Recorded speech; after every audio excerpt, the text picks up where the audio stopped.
However, Mark New was very enthusiastically watching the event. He joined us now live from San Francisco, from just outside the event venue.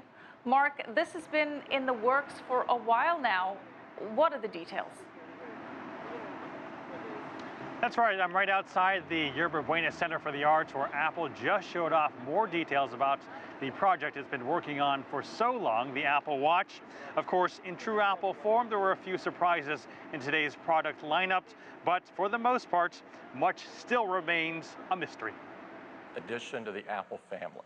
Apple CEO Tim Cook announced Apple's latest baby, the Apple Watch, will go on sale in many countries like the US, China, Japan, and the UK on April 24th. Prices range from $350 to more than $1,000 for high-end stainless steel versions. And diehards will even be able to get an 18-karat gold and sapphire crystal edition for $10,000. And the Taptic engine alerts you by tapping your wrist so that you can read and respond to that message instantly if you want. You can also, with the built-in speaker and microphone, you can receive calls on your watch. I have been wanting to do this since I was 5 years old. And the day is finally here. Apple CEO Tim Cook says the Apple Watch is the most personal device the company has ever created. The hope is that customers will use the watch to communicate in ways they've never communicated before. Did you feel it? Yep. Key features include the ability to feel pressure, customize the face, and send a drawing or even your heartbeat to another user in real time. The whole form versus function. Different people buy these types of devices for different reasons. Some people buy a watch purely as a fashion statement.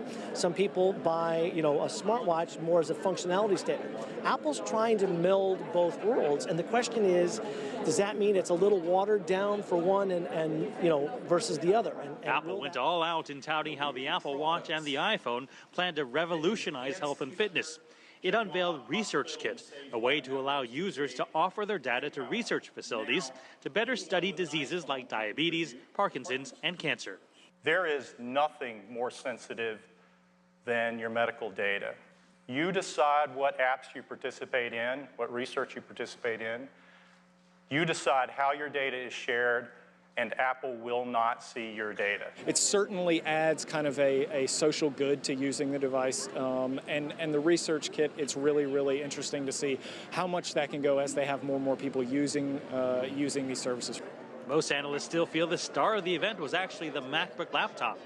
Apple unveiled a new version that's only £2, with a larger keyboard and trackpad that have sensors which can perform different functions based on how hard you press. Mark, any key concerns about the Apple Watch that Apple finally managed to address at this event? Did investors get some solace on that front? And were there any issues that Apple failed to address?